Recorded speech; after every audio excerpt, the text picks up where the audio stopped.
Hi, I'm Cynthia Wiharja, founder of Action Coach South Jakarta. I help top executives and middle management discover and reach their leadership potential so that they can magnify their impact and have more fulfillment in their careers and personal life.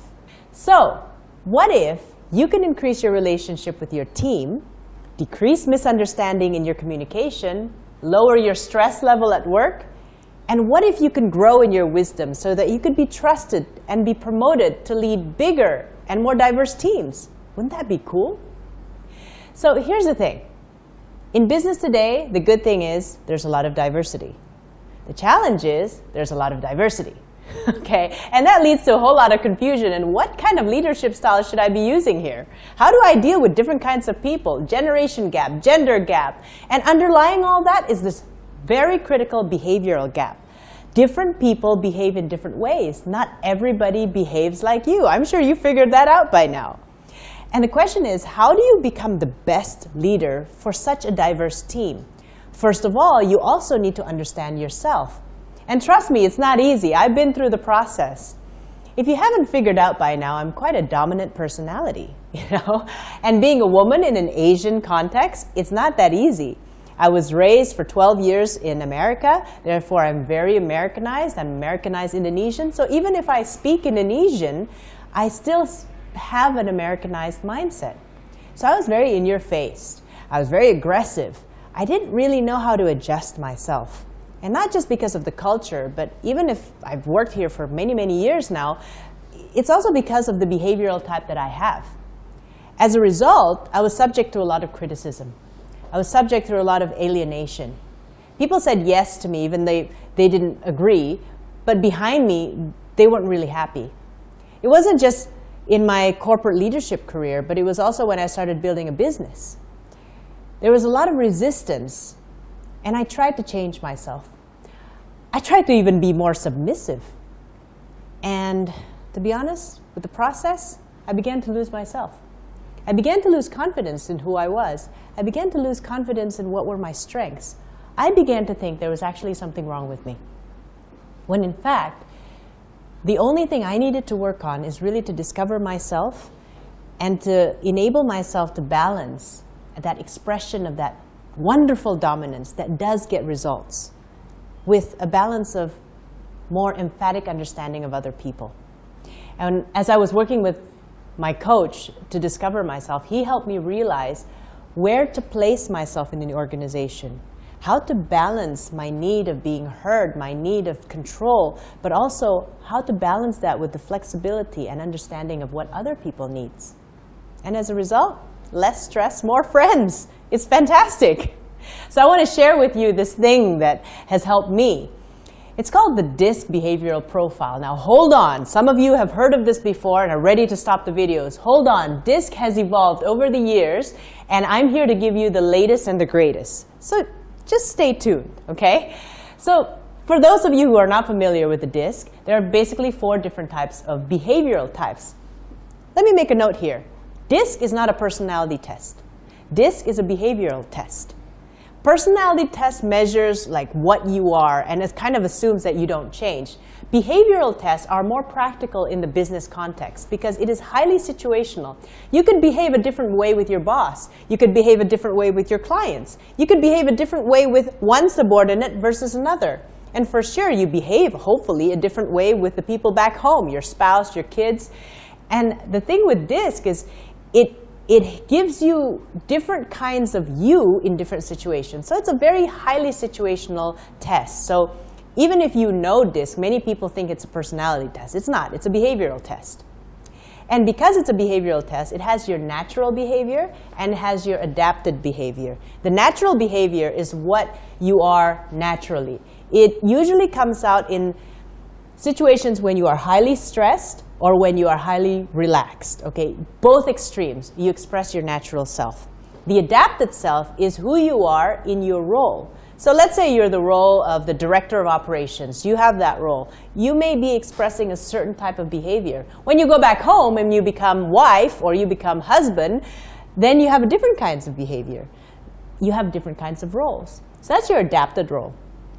So not all discs are the same. So when I describe to you about the D, the I, the S, and the C personality, some of you already know this stuff. Some of you say, go around and say, I'm a D, I'm an I, I'm an S, I'm a C.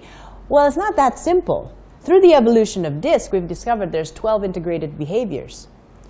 Depending on what your combination is between the D, I, and the C, I mean, nobody's got 0 on any of them. Some of you will have lower or higher scores, but everybody's got a score on a D, I, S, C.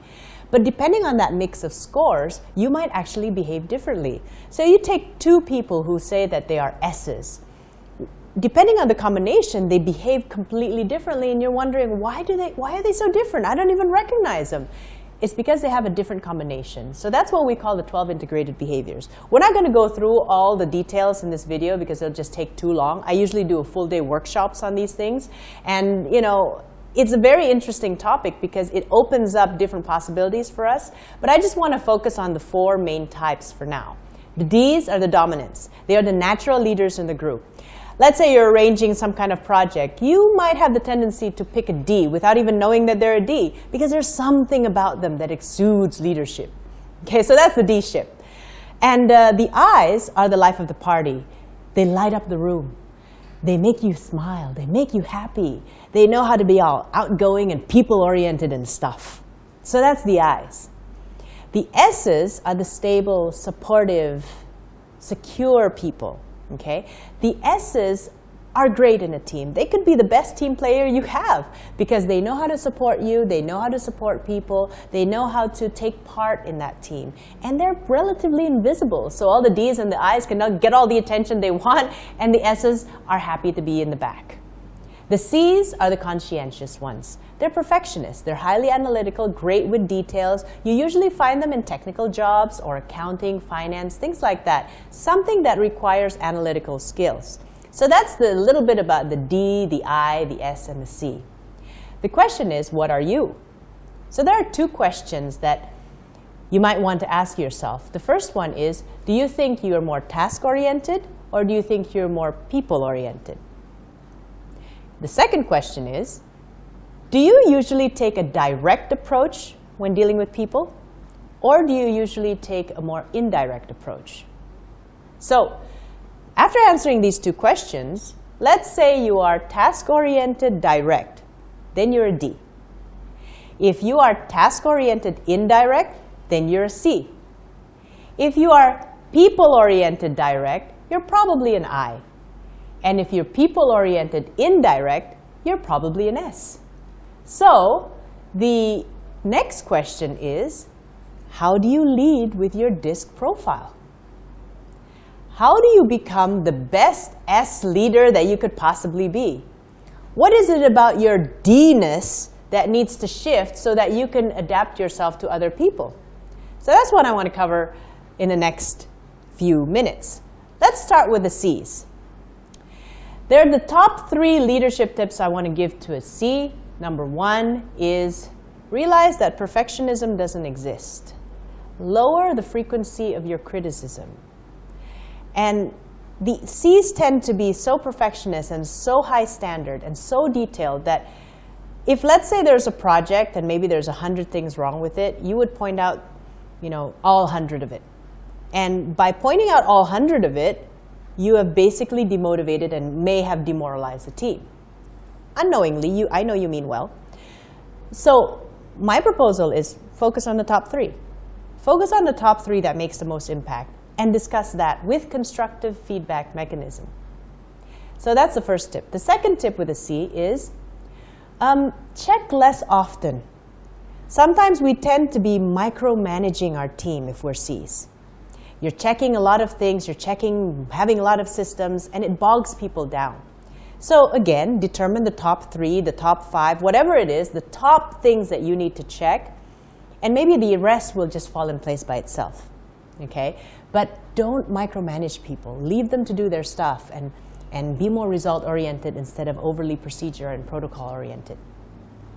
The third thing is tone down on your over-preparation. There's no need to spend too much time over-preparing for stuff. And as a result, sometimes you may be late in your decision making, and you may impact the rest of the organization because your decision is not out yet, because you're overly analyzing your data. So that's for the C's. Let's go on to the D's. Now, the top 3 tips I want to give to D leaders is, number 1, you have a great presence. You have the natural ability to expose yourself to in the front of your group. You lead the group. However, it works only to a certain point. There may be times in your leadership journey that you want other people to expose themselves. You want other people to shine. You want to have other people make decisions.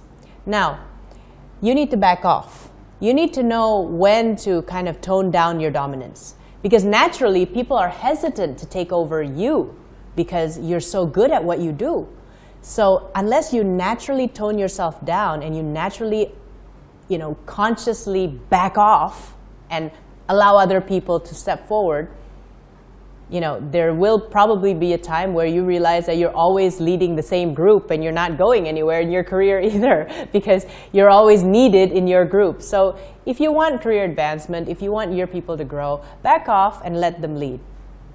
The second thing is watch it when you give orders, because sometimes the D's can get a little bit too direct, using too direct of words, very high or very aggressive tonality with body language, and people get offended when you give them orders. Make sure you actually watch yourselves and make sure that your style is being adapted to whoever you're talking to. And the third thing is, make sure that when you are setting a goal, there is action steps and a plan on how to achieve it. Because sometimes the problem with D's is that you have really high expectations, you have high goals, and unless you chunk them down into what are actually the steps I need to put in place to achieve them, it overwhelms the entire organization. It makes your goals seem unreachable. And you don't want that, because you want people to be rallied up behind your goal. So with those 3 tips, you will become a much better leader as a D, because you naturally are already a great leader. Okay, so I don't need to teach you a lot of things. You are the natural talent. It's just how do you polish yourself and to become even better. So let's move on to the S's. The S's, they need to understand that, being an S, you're naturally very sensitive to things. You need to desensitize yourself.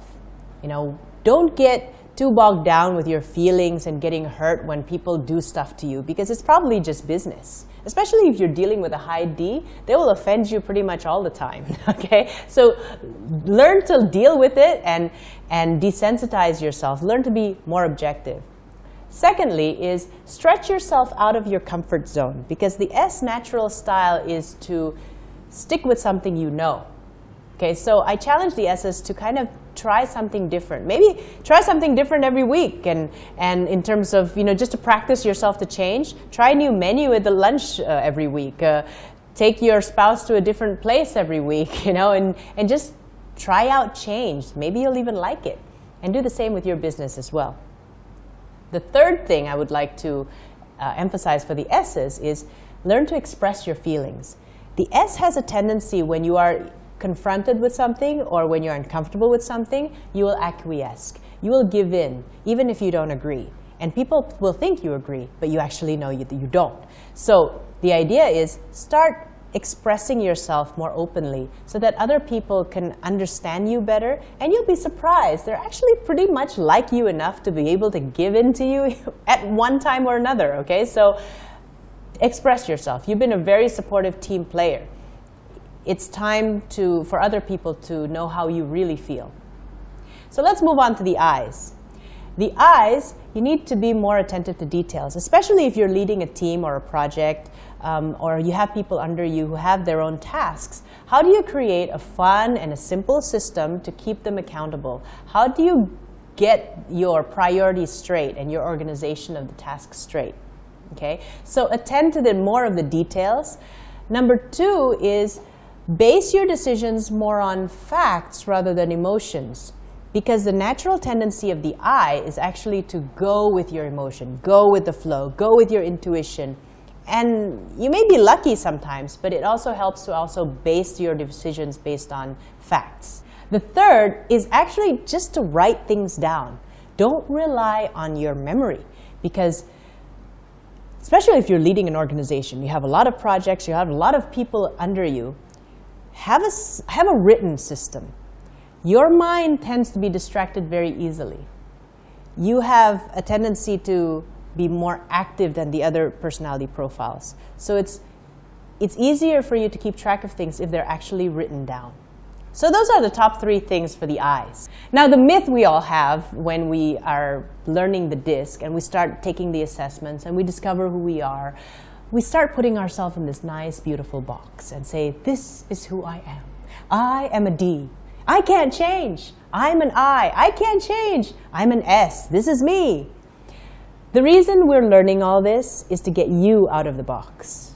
Get out there. Wouldn't it be cool if one day we met up and I say to you, you know what? I can't even tell what you are. You look like a disc to me. You could be a D. You could be an I in this situation. Sometimes you're an S. Other times when it's necessary, you become a C. Isn't that incredible how adaptable that you can be? And I've met people like that. And I grow and I try to be like that most of the time. And I use the disc instead of being used by the disc. Use it, master it. Determine which behavioral profile you need at different situations. So remember, DISC is a behavioral profile, not a personality profile. You don't need to stick with the same DISC profile all your life. It depends on the situation. So I want to pose a challenge for you. In the next couple of days, take some time to kind of reflect on who do you think you are. Observe yourself. And I've given you some of those questions before. And if you want, just email us and we'll set up a way for you to get one of our tests. The next thing I want to challenge you with is observe your tendencies. Observe your leadership tendencies. How do you tend to behave? How do you express your style?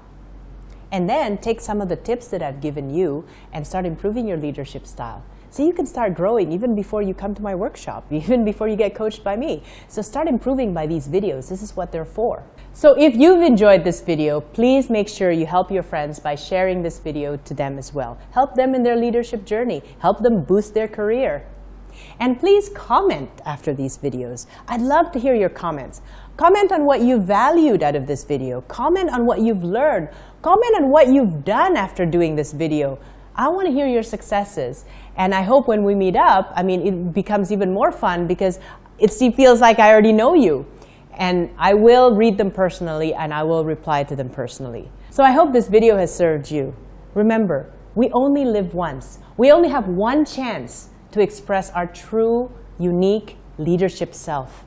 I hope this video has given so much value to your leadership journey, and I want to encourage you to live fully and contribute at your very best. I'm Coach Cynthia Wiharja, founder of Action Coach South Jakarta. See you next time.